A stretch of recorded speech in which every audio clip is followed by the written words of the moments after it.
Érase una época en la que el amanecer no traía esperanza, sino gritos. Donde el frío del hierro no significaba progreso, sino sentencia. Y tú estás ahí, con los pies hundidos en el barro de la plaza, oliendo una mezcla inconfundible de paja mojada, miedo humano y pan recién horneado, como si la vida y la muerte compartieran menú. Las campanas resuenan con una cadencia solemne, como si incluso ellas supieran que hoy no repicarán por bodas ni bautismos, sino por justicia. Pero no te equivoques. Esta justicia no es ciega, ni imparcial. Tiene rostro, y es el tuyo. Esta experiencia desafiaría por completo toda tu lógica moderna. Aquí, no eres espectador. Eres el ejecutor. No te sientas frente a una pantalla, te encuentras de pie, bajo una capucha, aferrado a un hacha que pesa más que tus propias dudas. Así que, antes de que te acomodes, tómate un momento para darle a me gusta al video y suscribirte, antes de quedarte dormido en medio de este viaje en el tiempo. Y dime, ¿desde dónde estás desvelado? Ahora, baja las luces, y adentrémonos en el viaje de esta noche juntos.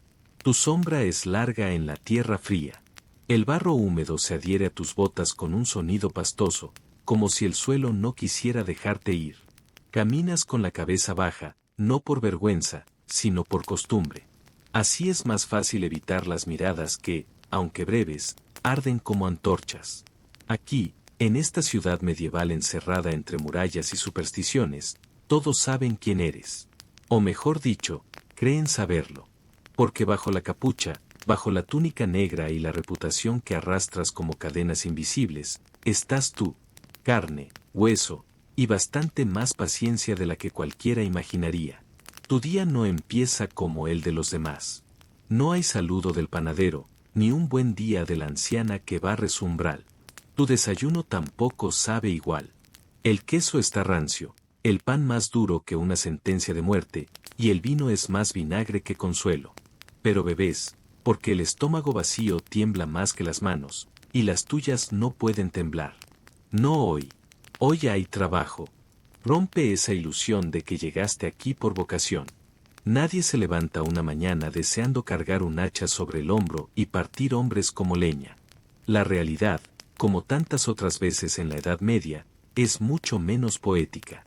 Heredaste esto. O lo heredaste por sangre o por castigo. Quizás cometiste un crimen y el castigo fue servir a la justicia el resto de tus días. O quizás nadie más quiso hacerlo y tú, el más sucio, el más invisible, fuiste el elegido. Lo que en el siglo XXI llaman inserción laboral forzada, aquí se resume con una mirada del alguacil y un tú, si tú, ven acá. Tu primer día no fue glorioso. El cuerpo temblaba, no de miedo, sino de frío, porque los patíbulos siempre están al norte del sol y al sur de la compasión.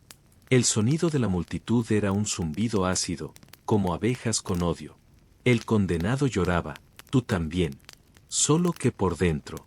Y cuando bajaste el filo, no fue tan limpio como esperabas. Eso dejó marca. En el cuello del otro y en tu conciencia, que ya empieza a endurecerse como cuero al sol. Olvida cualquier idea romántica de justicia con balanza. Aquí se ejecuta por ladrones de gallinas y por rebeldes de corona. A veces ni siquiera sabes por qué lo haces. Solo te dicen cuándo, dónde y a quién. Como un cartero de la muerte. Pero al menos tú no pierdes cartas. La túnica que llevas no tiene símbolos, ni bordados. No lo necesita. La tela áspera, negra, con olor a sudor seco y algo metálico que nunca termina de irse, ya dice todo lo que debe decir. El capuchón te cubre la cabeza, no por pudor, sino por protección. Porque el anonimato, en este oficio, es el último escudo. A veces en la plaza hay niños que te miran boquiabiertos. No porque te admiren, porque no entienden cómo alguien puede existir tan al margen de la vida. Si uno de ellos se atreve a acercarse, las madres lo alejan como si fueras una peste ambulante. No exageran. En muchas ciudades, como en Nuremberg en el siglo XV, se prohibía a los verdugos caminar por ciertos caminos, usar baños públicos o siquiera tocar la comida de los mercados. Eso sí, cuando muere un noble por traición, de repente todos necesitan de tu precisión. ¡Qué irónico! El mismo que no te vendía pan, ahora quiere que cortes cabezas con dignidad. Perdón si aplasto fantasías, pero ser verdugo no es una función teatral. Es trabajo. Y pesado.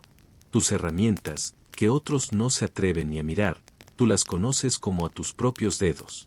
El hacha, afilada con esmero, la cuerda, medida según el peso del reo, para que no cuelgue como trapo sino caiga con la fuerza justa.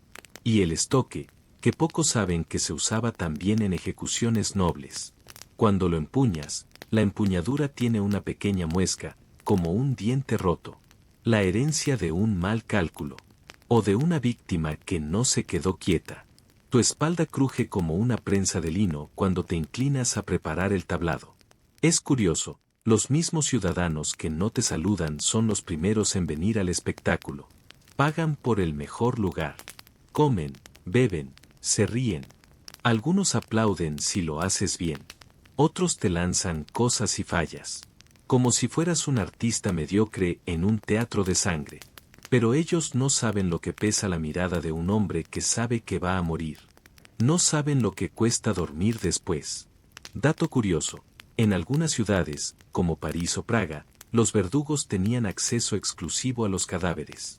No por necrofilia ni nada tan horrendo. No, simplemente porque extraían grasa humana. Sí, grasa. Se usaba para ungüentos milagrosos que curaban heridas. Por eso, entre tus herramientas, quizás haya un frasco pequeño con un líquido espeso. Nadie quiere saber qué contiene, pero todos quieren que funcione. Y aún así, hay humor. Negro, por supuesto. Como cuando el condenado te suplica que seas rápido, y tú piensas hoy dormí bien, tranquilo. O cuando un borracho en la taberna no te reconoce y te dice, yo los colgaría a todos, y tú respondes, yo también, pero ya es tarde, estoy de descanso. Aquí no cabe la idea moderna del terapeuta ocupacional. Tu trauma no le interesa a nadie. Ni tu paz mental, ni tus pesadillas. Solo que la cabeza caiga, y no rebote. Así transcurre tu día. Entre miradas esquivas, pan duro, acero afilado y la certeza de que eres tan necesario como indeseado. Cuando caminas de vuelta a casa, los perros no ladran. Solo se apartan. Hasta los animales parecen entender que llevas contigo algo más que el olor del sudor. Algo que no se lava. Despídete de esa idea de que el dinero medieval solo olía a cuero viejo y nobleza. El tuyo, el que te pagan por cada cabeza que rueda, tiene un aroma particular, sangre seca, tabaco barato y un leve matiz de desprecio social. No es una bolsa de monedas lo que llevas en la cintura, es un recordatorio constante de lo que vales, o mejor dicho, de lo que vale tu trabajo. Te pagan por muerte ejecutada, sí, pero no todas valen lo mismo. Un ahorcamiento común, por ejemplo, no es gran cosa. Unos denarios, apenas suficientes para comprar pan duro, sal y quizá un poco de cerveza aguada. Ahora bien, si hay que descuartizar, quemar o cortar una cabeza noble, el precio sube. No por honor, sino por precisión. Porque el noble tiene amigos, y si lo haces mal, no querrás saber cuán rápido puede invertirse la dirección del verdugo y la víctima. En muchas regiones, como en el Sacro Imperio Romano Germánico, las tarifas estaban incluso reguladas. El manual de Reval, por ejemplo, te habría indicado precios detallados según el tipo de ejecución, más por decapitación con espada que por horca, y un plus si el condenado se resistía. Te pagan por exactitud, por control, y por no vomitar mientras haces lo que nadie más quiere hacer. Lo curioso es que, aunque te pagan, nadie quiere tocar tu dinero. Los posaderos lo reciben con guantes, los mercaderes con asco, y el herrero prefiere darte herramientas viejas antes que aceptar tus monedas directamente. Algunos incluso exigen que las laves con vinagre o agua bendita, como si el pecado pudiera frotarse con esponja. Irónicamente, eres uno de los pocos que siempre lleva el pago en efectivo, pero jamás te fían. Tus ingresos no son constantes, porque las ejecuciones tampoco lo son. Algunos meses hay más rebeldes, otros menos ladrones. Por eso diversificas. A veces participas en interrogatorios, otras limpias las herramientas de tortura del castillo. Y sí, también te llaman para encargarte de animales rabiosos, o para retirar cadáveres de la peste. Todo por una suma extra. Digamos que el medievalismo no tiene sindicatos, pero tú al menos logras armarte un paquete de beneficios no oficial. Dato curioso, en ciertas ciudades italianas, el verdugo podía quedarse con las ropas del condenado. Claro que nadie más las quería, por eso terminas usando jubones que huelen a miedo y a orina. Pero el tejido es bueno, y con algo de vinagre y sol, todo termina por parecer pasablemente limpio. Y si creías que los pagos venían con discreción, olvídalo. Te entregan el dinero en público, muchas veces justo después de la ejecución. Como quien paga al bufón tras la función. Solo que aquí no hay risas, apenas murmullos. Aún así, no protestas. Porque si no tomas ese pago, otro lo hará. Y no quieres perder el único ingreso estable que la muerte puede ofrecerte. No vamos a fingir sorpresas y te confieso que, pese a todo, ganas mejor que muchos. El panadero trabaja todo el día, tú solo unos minutos. El curtidor soporta olores horrendos, tú los produces. Pero el peso no está en el cuerpo, sino en el alma, y eso no figura en los registros contables. Algunos envidian tu paga, pero ninguno quiere tu vida. Ni tus pesadillas. Ni tus domingos solitarios. A ti te pagan por destruir lo que otros construyeron, una vida, un cuerpo, una última esperanza. Una vez, el alguacil te ofreció una bonificación por una ejecución complicada. El reo era joven, carismático, de esos que hacen llorar a la multitud. El trabajo no fue difícil, pero el silencio posterior lo fue. Porque esa vez no hubo vítores ni insultos. Solo un extraño vacío que ninguna moneda pudo llenar. Usaste la paga para comprar vino. Mucho vino. Suficiente para olvidar. Casi. A veces, cuando la paga llega, piensas en qué podrías hacer con ella si no fueras tú. Si fueras cualquier otro. Comprarías tierras, tal vez un caballo. Pero siendo quien eres, lo único que puedes comprar es distancia. Una habitación alejada en la posada, una comida en soledad, y vino suficiente para amortiguar el temblor de las manos. Tu bolsa no es pesada por las monedas. Es el juicio de cada una lo que carga. El peso de la culpa ajena, transferido a ti a través de los pagos de una justicia que se lava las manos mientras las tuyas se tiñen. Te ríes por dentro cuando recuerdas aquella vez que un comerciante se negó a darte cambio, alegando que tu dinero estaba maldito. Tú solo le respondiste, no te preocupes, siempre tengo sencillo, por si acaso. No volvió a mirarte a los ojos. Y aún así, no cambiarías tu paga por la del herrero, ni por la del alguacil. Porque al menos, en tu oficio, sabes que el resultado es definitivo. Que nadie vuelve a quejarse del servicio.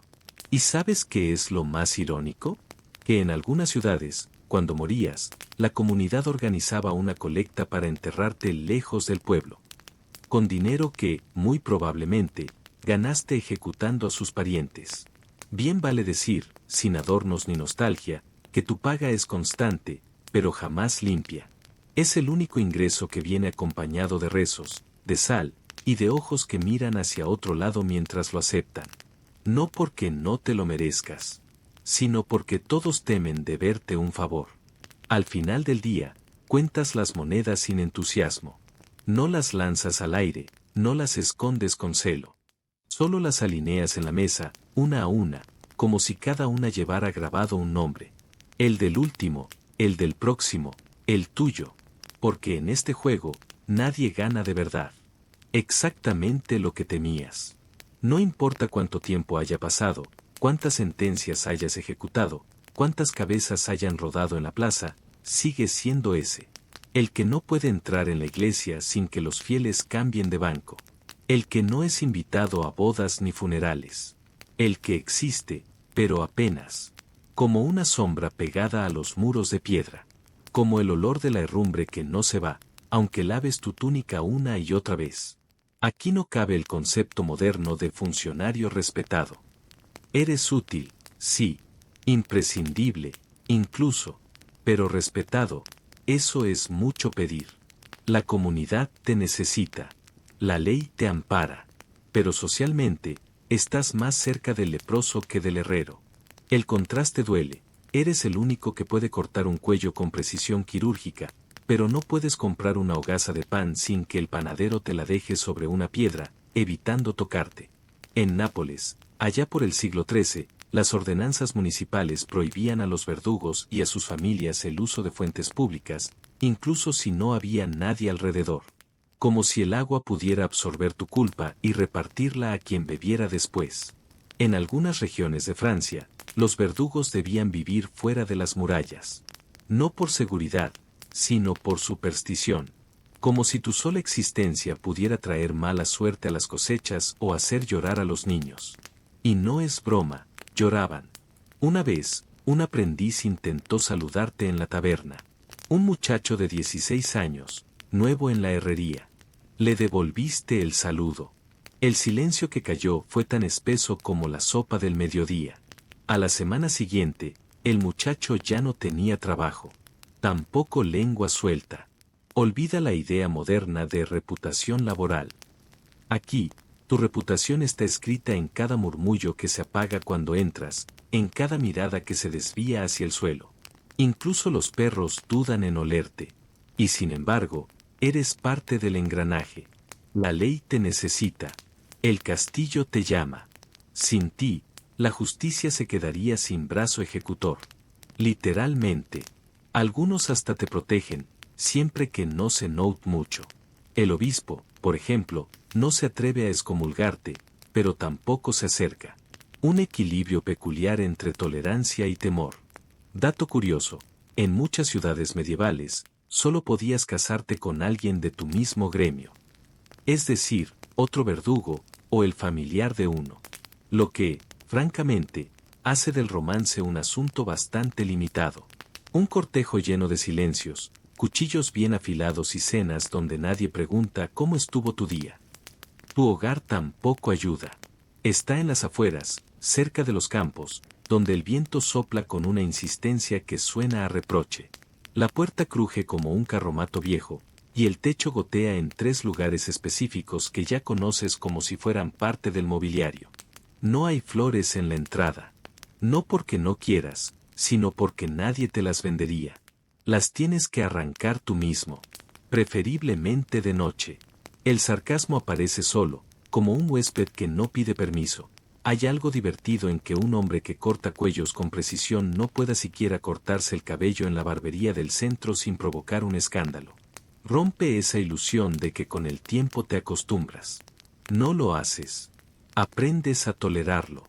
Como se tolera una espina clavada bajo la uña. Aprendes a moverte sin llamar la atención. A hablar poco. A caminar por calles secundarias. A dejar la moneda sobre la mesa y marcharte sin esperar el vuelto.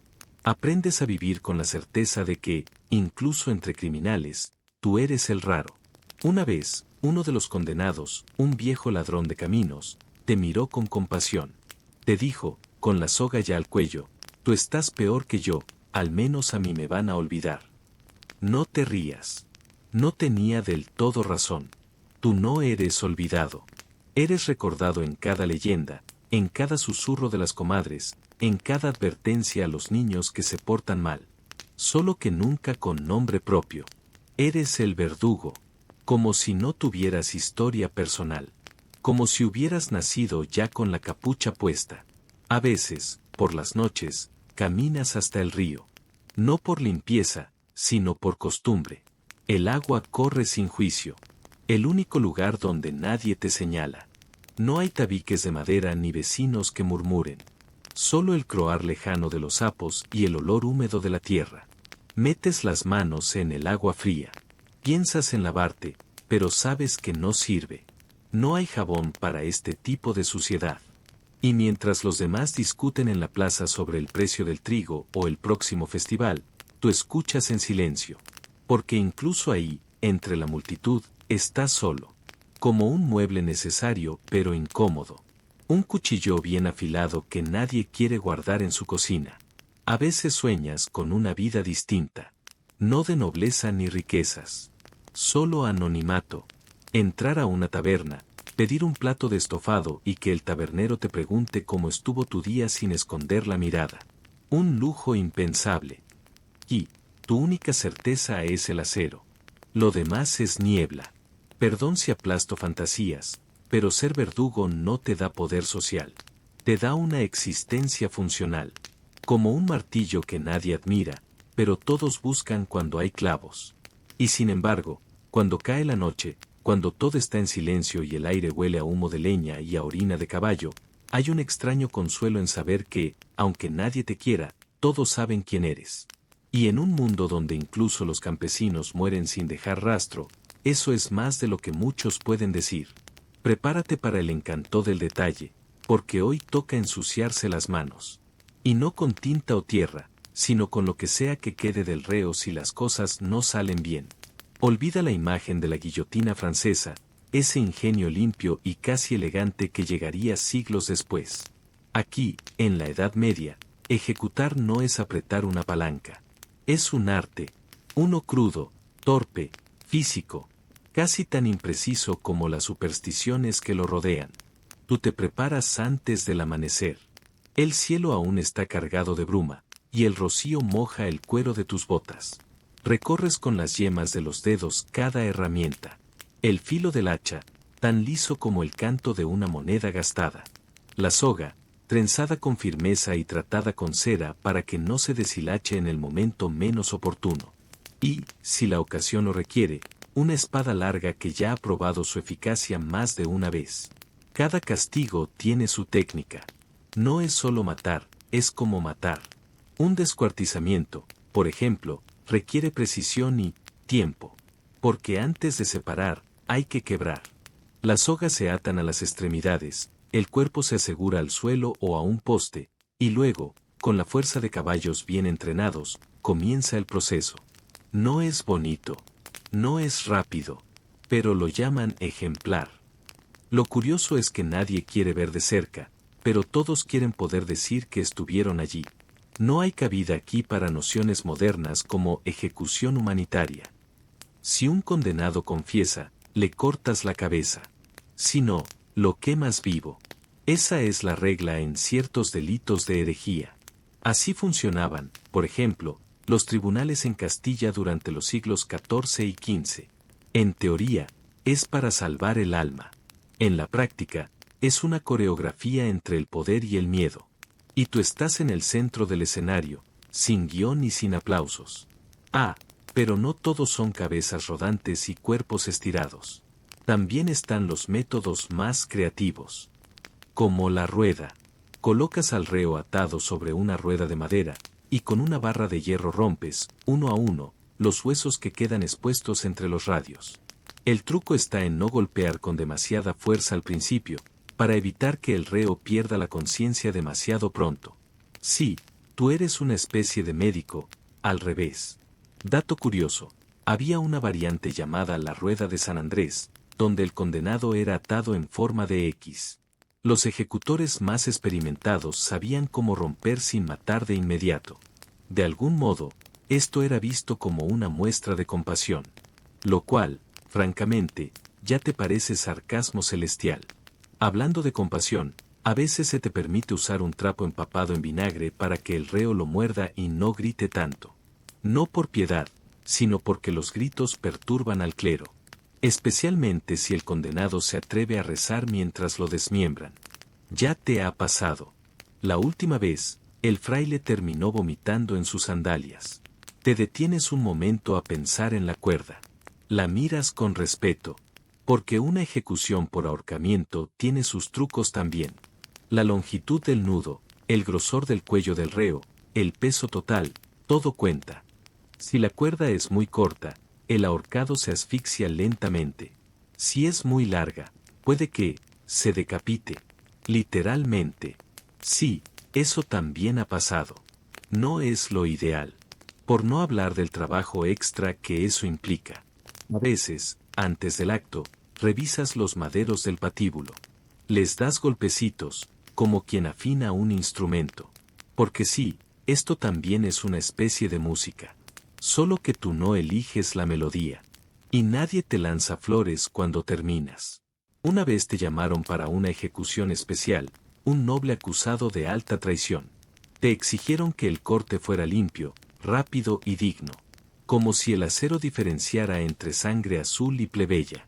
Te pagaron el triple y, por una vez, te ofrecieron vino antes del acto. No para relajarte, sino para asegurarse de que no fallaras. Porque si lo hacías, no habría una segunda oportunidad. Ni para ti. Rompe esa ilusión de que el verdugo siempre mantiene la compostura. Has vomitado más de una vez tras un trabajo.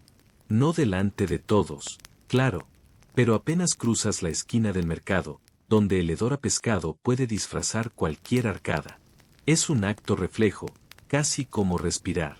Y aún así, a veces sucede algo hermoso. No el acto en sí, sino lo que ocurre justo antes.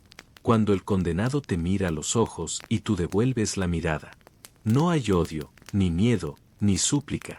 Solo reconocimiento de que ambos son humanos atrapados en una maquinaria mucho más grande. Como dos engranajes que no se eligieron, pero giran igual. Te has ganado un apodo entre los niños del pueblo, el cortacabezas. Y aunque te lo dicen a escondidas, no puedes evitar esbozar una sonrisa. Al menos alguien todavía habla de ti sin escupir al suelo.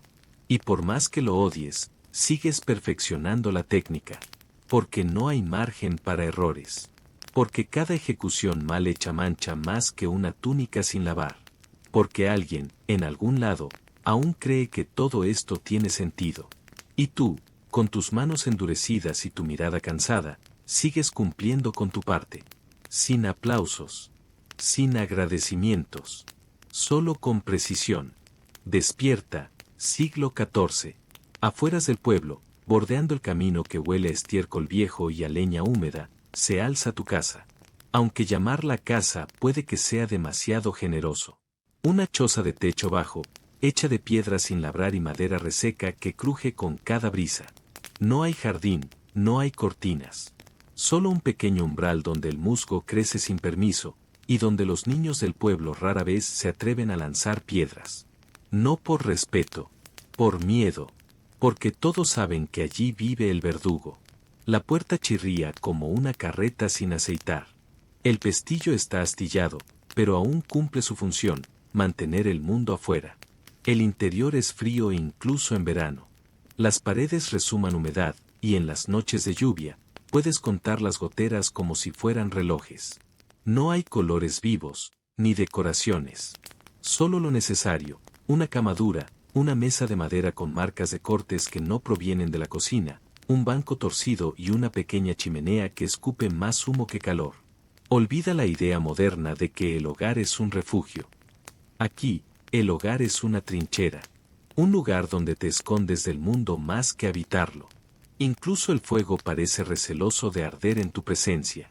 Y sin embargo, es tu espacio. El único donde puedes quitarte la capucha sin sentir que alguien va a escupir el suelo. Tus ropas cuelgan de un gancho cerca de la puerta. Oscuras, ásperas, impregnadas de un olor que ya no logras identificar. Parte sudor, parte miedo seco, parte algo más viejo, y más difícil de lavar. Tu túnica no la toca nadie. Ni siquiera las lavanderas, que prefieren verte llegar al río con tu jabón de ceniza y hacer como si no te ven.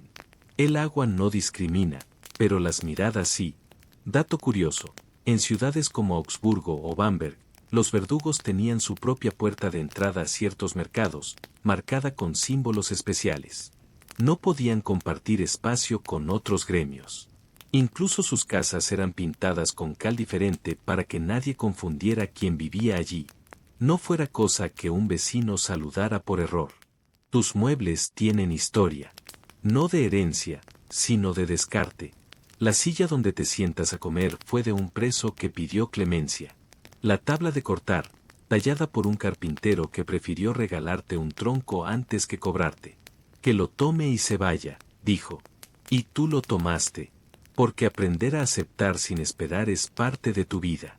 Los objetos en tu casa no son posesiones, son exilios. Nadie te vende nada nuevo. Nadie arregla tu techumbre. Nadie repara tu candil. Así que te haces tu propio herrero, tu propio carpintero, tu propio todo. Con manos que saben más de cortar que de construir, pero que se las ingenian para martillar un clavo o ajustar una bisagra. Porque si tú no lo haces, nadie más lo hará. Una vez intentaste contratar a un aprendiz de ayudante doméstico.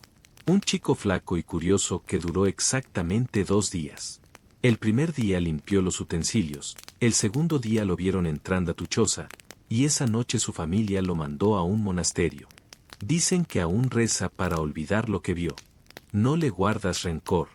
Hay que saber cuándo retirarse. Como si no bastara con eso, tus ropas también son intocables. En el mercado, si tocas una tela, ya no la quiere nadie. Si te pruebas un cinturón, lo queman.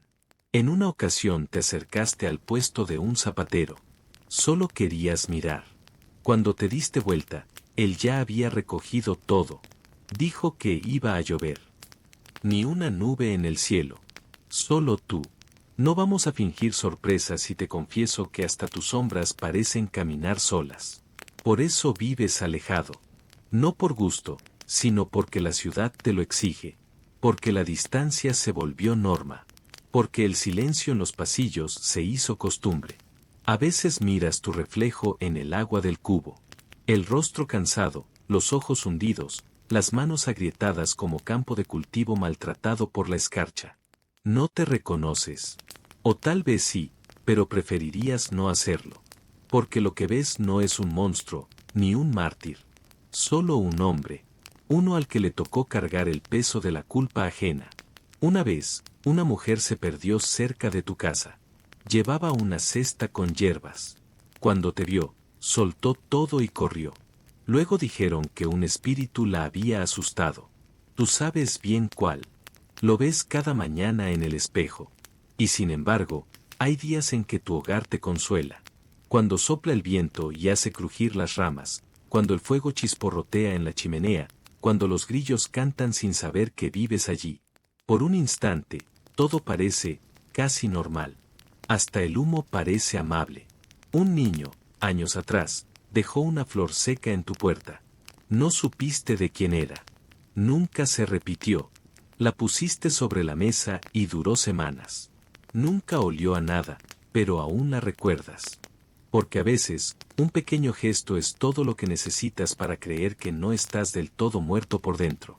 Rompe esa ilusión de que el hogar es donde te esperan.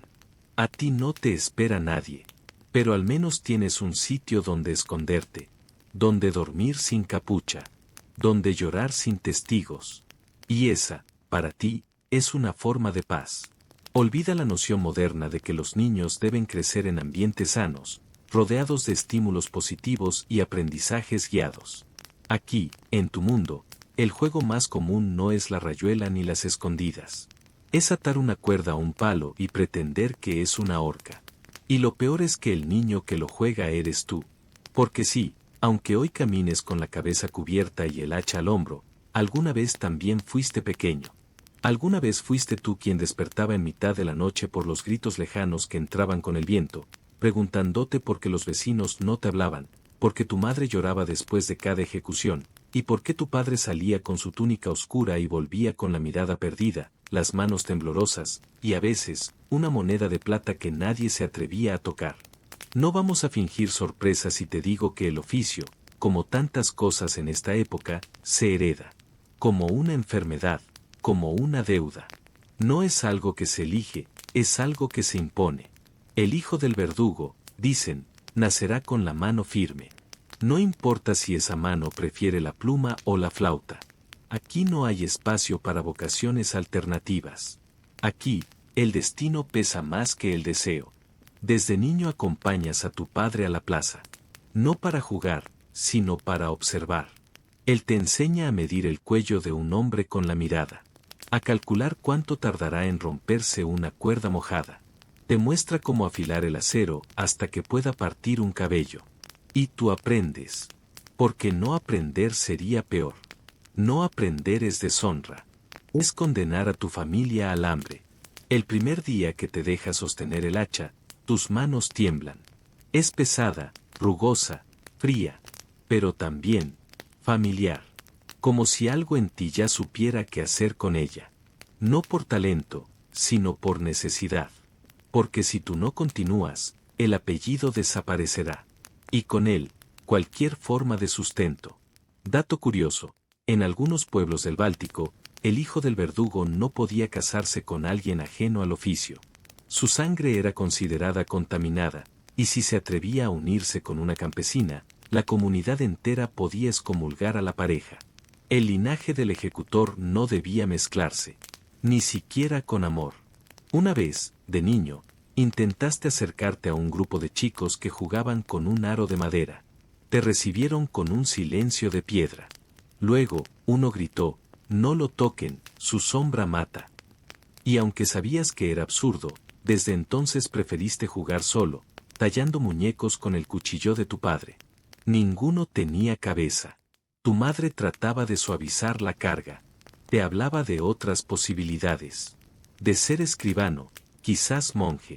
Pero su voz siempre sonaba como una esperanza rota, como quien reza sabiendo que el santo está sordo. Cuando te enfermabas, ella encendía velas. Cuando llorabas, decía que eras fuerte. Pero cuando dormías, la oías murmurar oraciones para que no crecieras. Y creces. Más rápido de lo que quisieras. La voz se te hace grave, las manos firmes, y un día tu padre no puede levantarse. La fiebre lo consume. Te llama a su lado. Te entrega la capucha. No como símbolo de honor, sino como escudo. Llévala siempre, hijo. Así no verán que también tienes miedo. Tu primera ejecución la haces temblando. No por la víctima, sino por tu madre, que no sale de casa ese día, ni los siguientes. Cuando vuelves, ella no te mira. Solo deja el plato sobre la mesa y se encierra. No habla durante semanas. Luego, vuelve a hacerlo, pero ya no menciona el futuro. Solo pregunta si afilaste el hacha. Rompe esa ilusión de que crecer es madurar. Aquí, crecer es endurecerse. Es aprender a no esperar abrazos ni consejos. A entender que, aunque cumplas con tu deber, nadie te va a dar las gracias. Que incluso los curas prefieren no saber tu nombre completo. Un día descubres que tienes un hermano pequeño. Llega cuando tú ya has aceptado tu rol. Lo miras jugar con piedras, y algo dentro de ti se encoge. Porque sabes que todo esto se repetirá. Que tú serás el que lo lleve a la plaza. Que tú le enseñarás a distinguir una soga buena de una podrida. Y ya no te preguntas si está bien. Solo si tendrá las manos firmes. Te haces un maestro sin querer. Enseñas lo que sabes. No por gusto, sino por urgencia. Le explicas que nunca debe mirar a los ojos al condenado, a menos que quiera recordarlos por las noches. Le enseñas a respirar profundo antes de dar el golpe. A no hablar con nadie después, ni siquiera con él mismo. Chiste del destino. Una vez tu hermano, jugando, rompió una escoba y dijo, «Mira, corté como tú». Tu madre lloró durante 1 hora. Tú solo apretaste los dientes y pensaste en cómo evitar que sus manos tiemblen cuando le toque. Y sí, le tocará. Porque el linaje del verdugo no termina en arrepentimiento, ni en redención. Termina en silencio, en rutina, en manos jóvenes que repiten lo que las viejas enseñaron. Tu padre ya no está. Tu madre tampoco. Ahora eres tú el que carga el hacha, el que enseña, el que guía. Y aunque sueñes con que el ciclo se rompa, sabes que no será hoy, ni mañana. Porque en esta época, las herencias no se escriben en testamentos. Se tallan en hueso. Se transmiten con sangre. Y la tuya, la de tu hijo, la de su hijo, ya tiene un destino. No quiero arruinarte el cuadro, pero no todo en tu vida se reduce a decapitaciones y sogas bien medidas. Hay días en los que la muerte descansa, y tú también.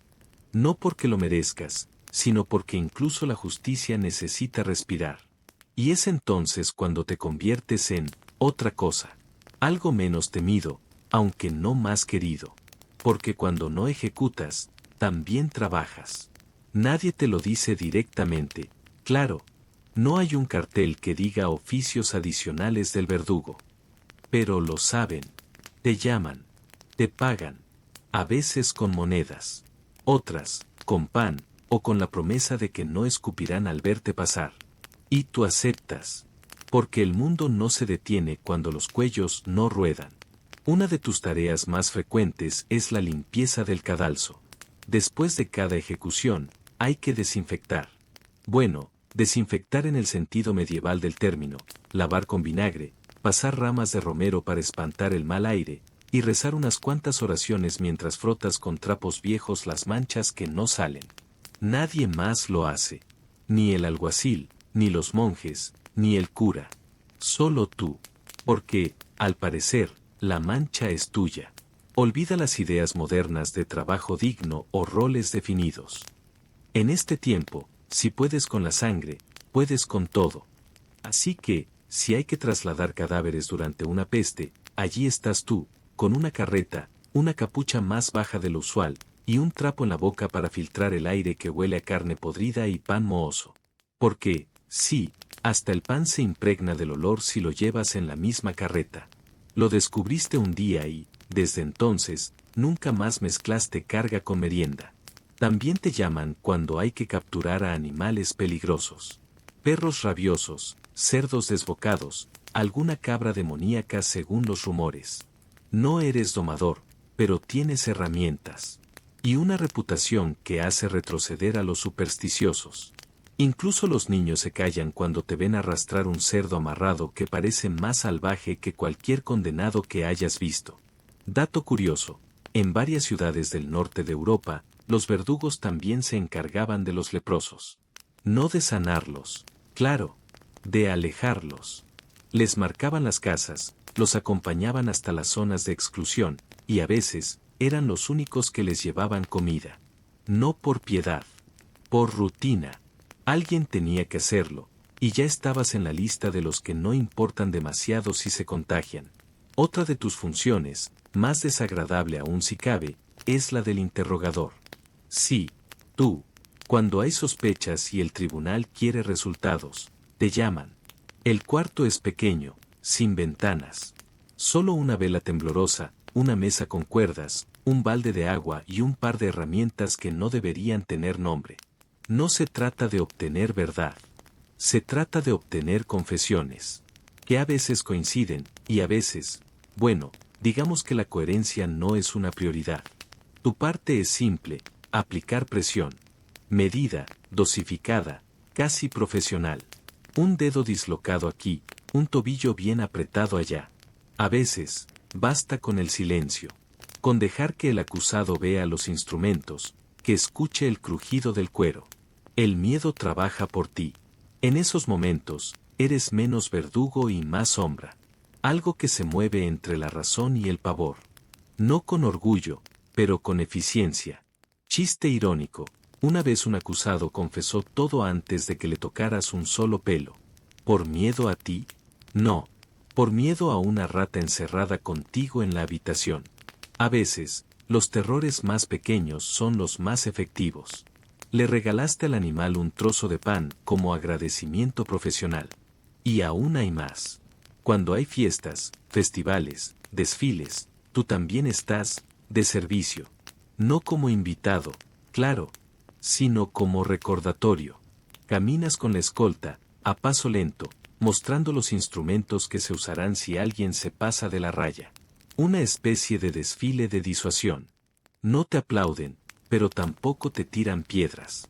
Solo te observan, con esa mezcla de fascinación y repulsión que tienen los cuervos frente a un cadáver fresco.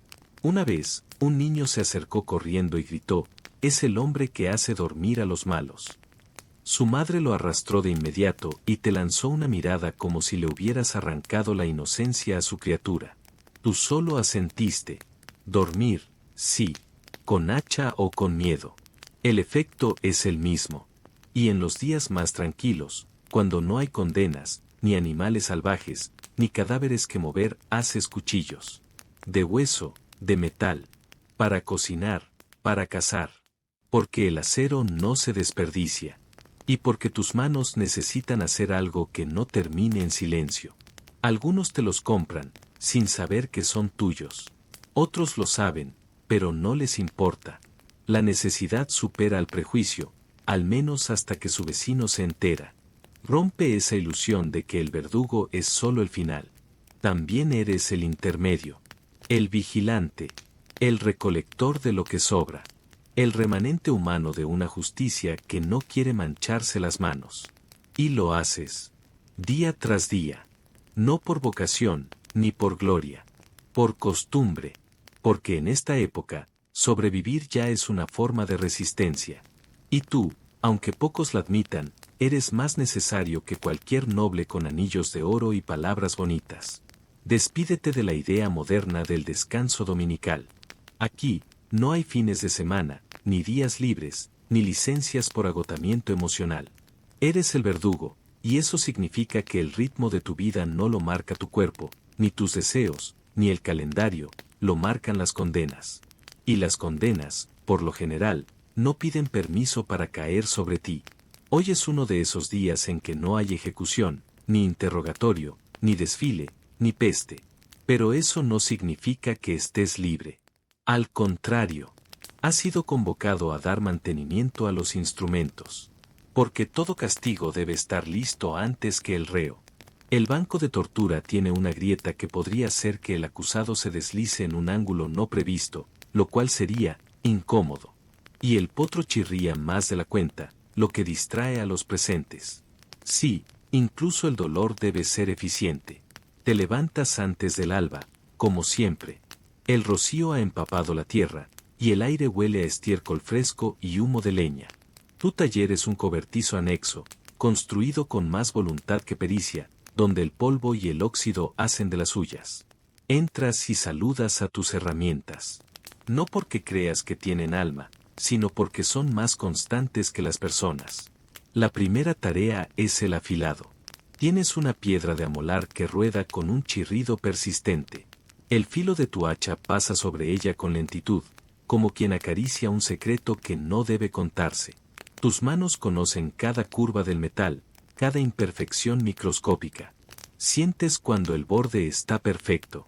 Es una sensación más que una certeza. Una vibración en el hueso del pulgar. Una intuición aprendida con años de práctica y errores que no pueden repetirse. Chiste involuntario. Una vez, el hijo del molinero te pidió que le enseñaras a afilar un cuchillo.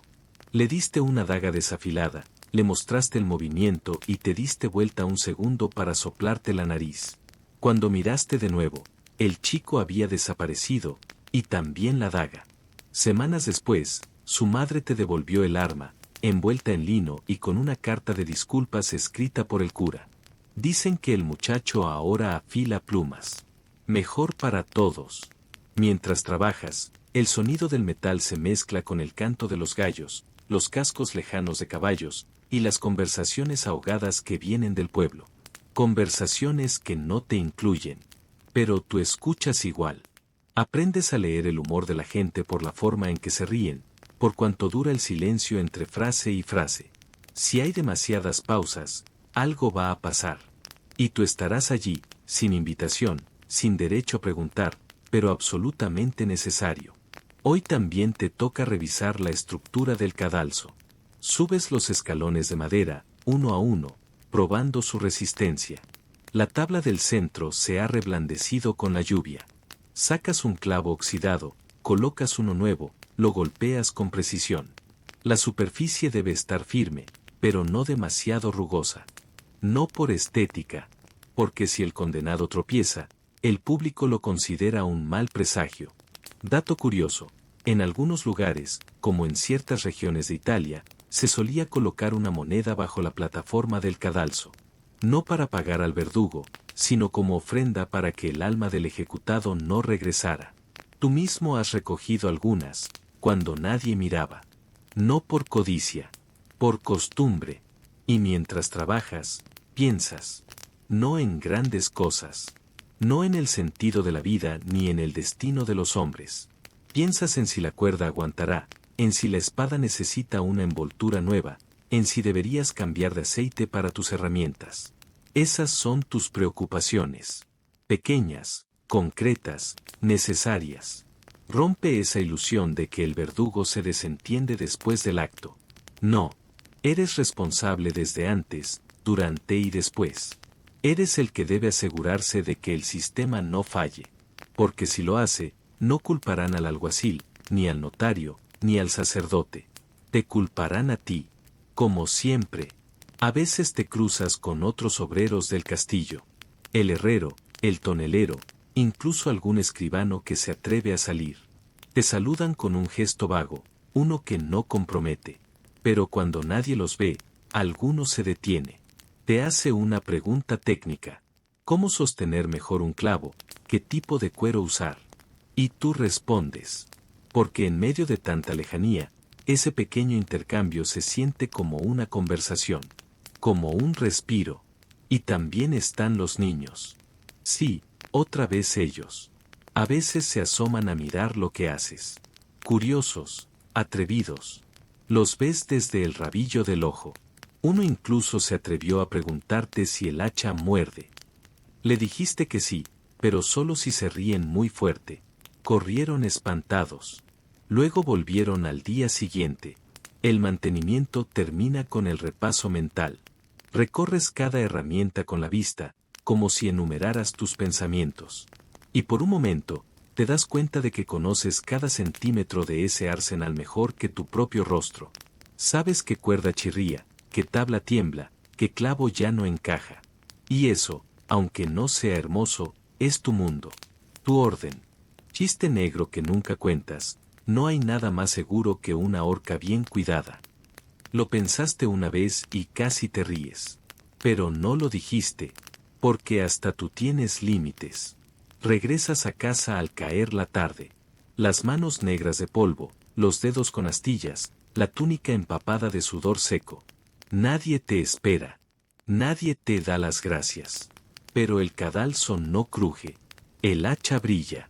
El banco de tortura no se desarma. Y eso, en esta época, es lo más parecido al éxito profesional. Despierta. El aroma a establo húmedo y a leña quemada se cuela por las rendijas de la posada más barata de esta villa olvidada por Dios, mezclándose con el dulzón hedor a sudor rancio que impregna tu propia túnica de lana basta. Estiras los músculos, que crujen como la polea de un pozo seco al tensarse, un recordatorio constante de las noches incómodas y los días aún más incómodos. Fuera, el sol apenas asoma, tiñendo el cielo de un gris perlado, pero el gentío ya empieza a moverse. Escuchas el traqueteo de un carro de bueyes, el balbuceo de un mercader regateando y el agudo lamento de un cerdo camino al matadero. Sí, aquí, incluso los amaneceres tienen banda sonora propia y, te lo aseguro, no es precisamente una melodía para arrullar el alma. Olvida esa fantasía romántica del verdugo como un burócrata estatal con horario fijo y beneficios de jubilación. Aquí no cabe la estabilidad laboral moderna. Te encuentras en el borde de un nuevo día, y el único departamento de recursos humanos al que respondes es el hambre voraz que te retuerce las tripas. Eres un verdugo itinerante, un freelance de la horca, como dicen ahora, pero sin la comodidad de una conexión wifi o un café con leche. Tu oficina es el camino, tu salario, la suerte de un pueblo desesperado por hacer cumplir su ley. ¿Recuerdas esa sensación de llegar a un lugar nuevo y ver todas las luces brillantes? Aquí, es más bien un lugar nuevo, y donde diablos está la picota. Has llegado a esta villa hace apenas 2 días, con la esperanza de que la reputación de tu arte te precediera. La gente te mira con una mezcla de pavor y curiosidad, como si fueras un monstruo de cuentos pero al que, por alguna extraña razón, necesitan. Tus herramientas, el hacha bien afilada, la soga resistente y el cepo, son tus únicas posesiones de valor, tus compañeras inseparables de viaje. Las acaricias por un momento, sintiendo la madera pulida y el frío metal bajo tus dedos callosos. Ellas no juzgan, solo cumplen su propósito. Y el tuyo, para bien o para mal, está intrínsecamente ligado al de ellas.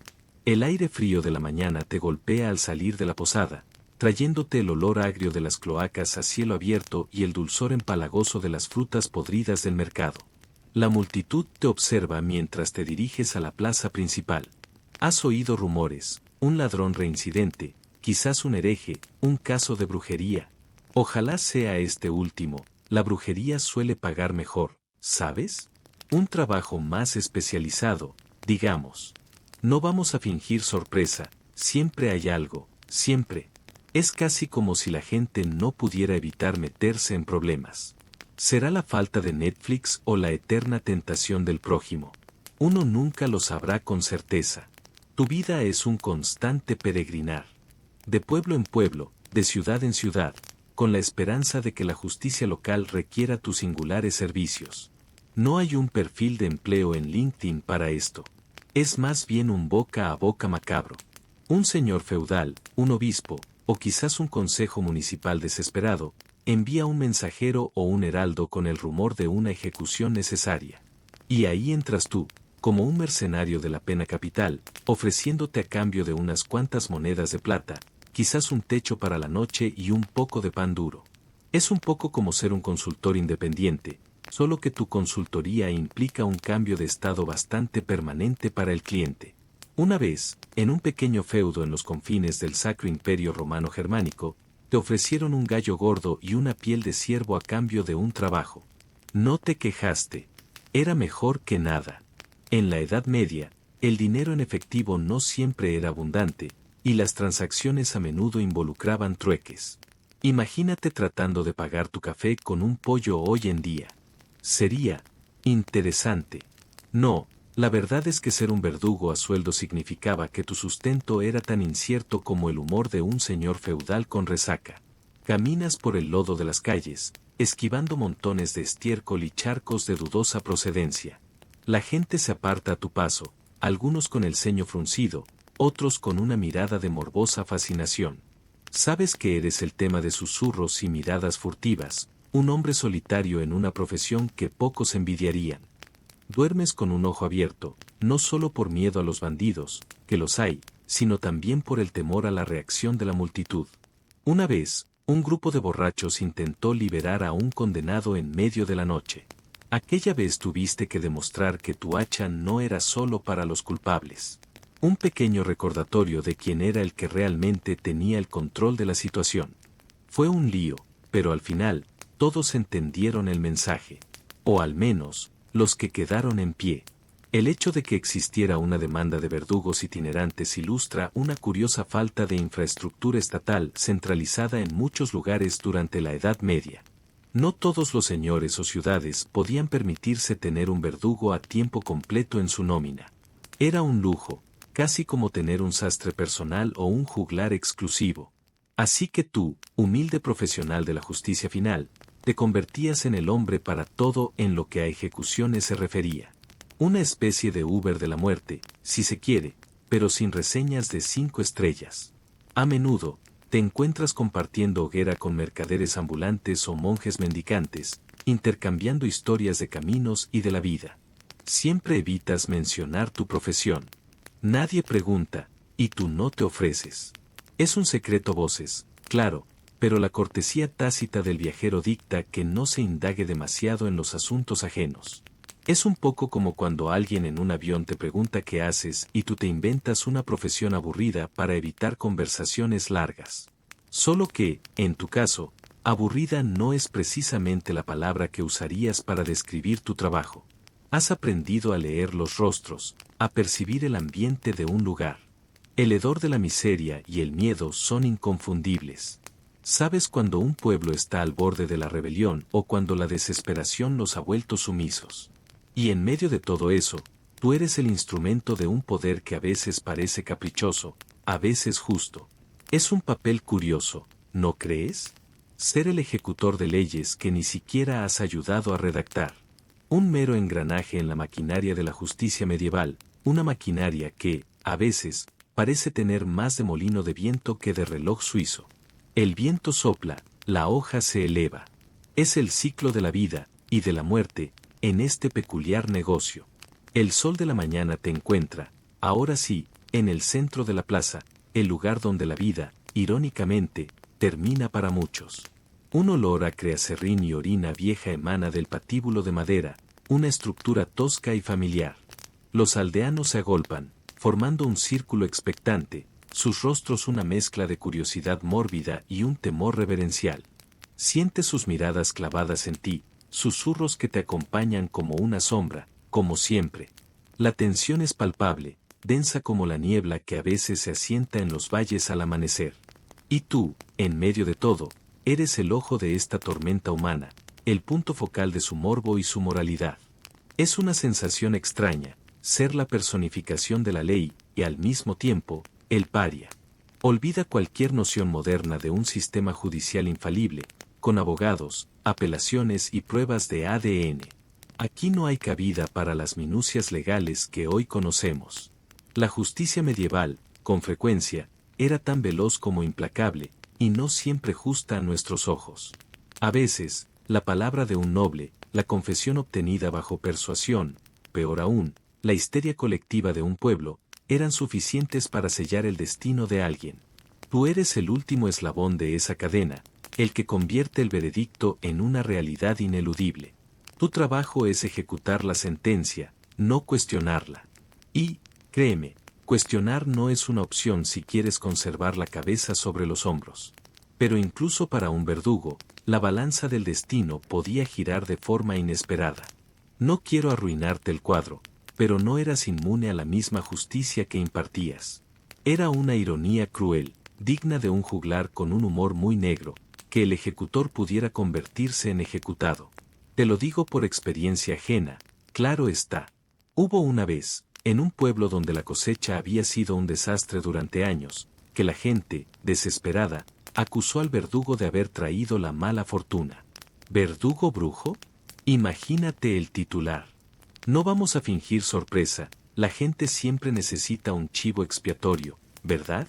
Y a veces, el que sostiene el hacha es el más conveniente. El aire frío te pellizca la piel expuesta de las manos mientras ajustas la soga. El metal pulido de tu hacha, que brilla opaco bajo el escaso sol, es el único reflejo que te devuelve la imagen de tu propio rostro, endurecido por años de esta vida errante. Un hedor metálico a sangre seca, impregnado en tus ropas, te acompaña siempre, un perfume peculiar que te delata a kilómetros. Es tu firma olfativa, por así decirlo. Y aunque te acostumbras, a veces, en las noches solitarias, ese olor te trae recuerdos que preferirías dejar sepultados. Los verdugos eran, paradójicamente, una parte esencial de la sociedad, pero al mismo tiempo eran marginados.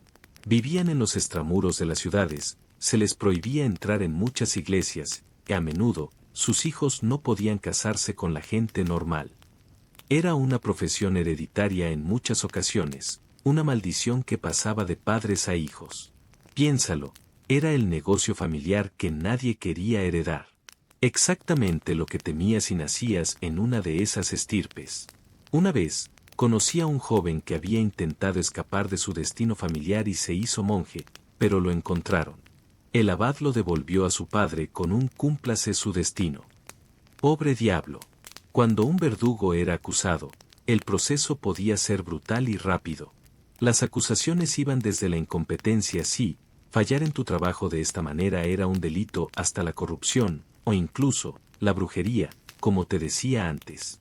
La gente podía volverse contra ti en un instante, especialmente si eras forastero. Tu espalda se tensa como una cuerda de arco al recordar cómo, en otra ocasión, te señalaron por un motín en la plaza. La turba, siempre volátil, te veía como el símbolo de la opresión. Por un momento, sientes ese escalofrío de la inversión de roles. Te ves a ti mismo hincando la rodilla, no para arrodillar a otro, sino para recibir el golpe final. La experiencia más temida para un verdugo era enfrentar el mismo tormento que infligía. Si eras declarado culpable de ciertos crímenes, podrías ser condenado a ser torturado por tus propios colegas, o incluso por un verdugo improvisado por la turba. Imagina la escena, tu propia soga, tu propio cepo. Aquella vez, en la que casi te llevan al potro por un malentendido con un alguacil, el sudor frío te corrió por la espalda como agua helada. Fue un momento en el que el sabor metálico del miedo se hizo real en tu boca. Es como si un chef fuera forzado a comer su propia comida quemada, pero con consecuencias un poco más permanentes. El juicio de un verdugo era a menudo un espectáculo público, diseñado para reafirmar la autoridad de la ley, incluso sobre aquellos que la hacían cumplir. No esperes un juicio televisado con jurado y todo. Aquí, era más bien una asamblea de notables y un veredicto rápido. Tu reputación, construida sobre el miedo y el respeto, podía desvanecerse en un instante, dejándote vulnerable ante una multitud sedienta de espectáculo. Es el equivalente medieval a la cancelación pública, pero con un final mucho menos incierto.